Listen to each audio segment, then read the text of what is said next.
কলকাতার ইডেন গার্ডেনে বিশ্বকাপ ম্যাচ দেখার লোক নেই, দর্শক নেই। মাত্র 100 টাকা প্রবেশ মূল্য, 100 টাকা টিকিটেও লোক পাওয়া যাচ্ছে না। যদি ফ্রিতে এন্ট্রি দিত তাও মনে হয় কেউ যেত না দেখতে। এইরকম অবস্থা ইডেন গার্ডেনে।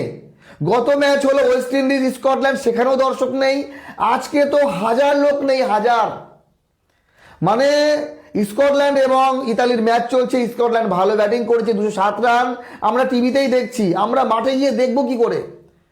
অ্যাকচুয়ালি আমরা যেখানে থাকি এখান থেকে কলকাতায় গিয়ে ম্যাচ দেখা মানে 2 রাত্রি জার্নি, সেখানে হোটেল নেওয়া, নাইট স্টে করা।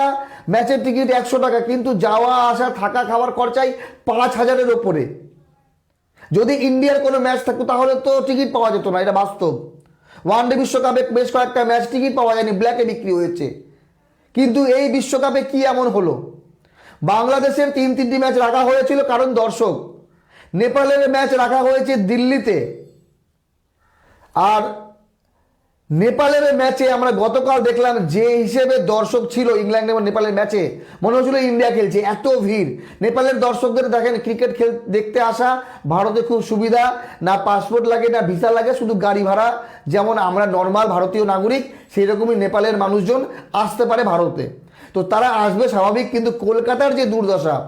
এরপরে ইংল্যান্ড ইতালির ম্যাচ আছে ফেব্রুয়ারিতে 16 তারিখে, ওয়েস্ট ইন্ডিজ ইতালির ম্যাচ 19 ফেব্রুয়ারি। আজকে স্কটল্যান্ড এবং ইতালির ম্যাচ হচ্ছে। ইংল্যান্ড এবং স্কটল্যান্ডের ম্যাচে 14 ফেব্রুয়ারি, যেদিন বাংলাদেশের হওয়ার কথা ছিল। কিন্তু এই ম্যাচ দেখবে কে বা কারা?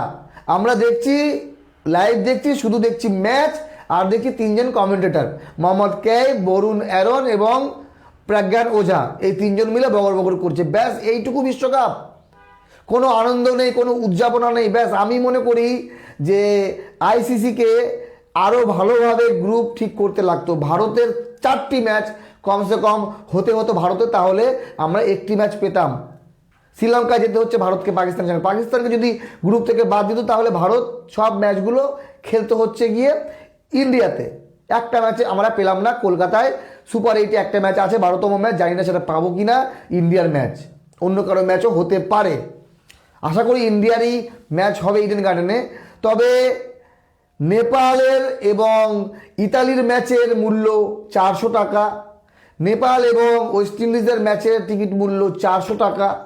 কিন্তু কলকাতার ইডেন গার্ডেনে যতগুলো ম্যাচ, তার সর্বনিম্ন টিকিট মূল্য 100 টাকা। কী করে হতে পারে 100 টাকা কোনো টিকিট মূল্য?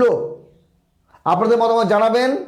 বাংলাদেশ আসলে হয়তো ইডেন গার্ডেনের স্টেডিয়ামে দর্শক হতো, পুরোপুরি ফুল হতো না, কিন্তু হতো, দর্শক হতো। আমরা ওয়ানডে বিশ্বকাপে দেখেছি নেদারল্যান্ডস বাংলাদেশের ম্যাচে প্রচুর দর্শক ছিল, কিন্তু এবার টি20 বিশ্বকাপে ছিটে ফোটার দর্শক কিন্তু নেই। আর দর্শক কেন নেই? তাহলে আইসিসি দর্শক টানতে ব্যর্থ, দর্শকদেরকে সেই এন্টারটেনমেন্ট দিতে পারছে না যে তারা মাঠে গিয়ে খেলা দেখবে।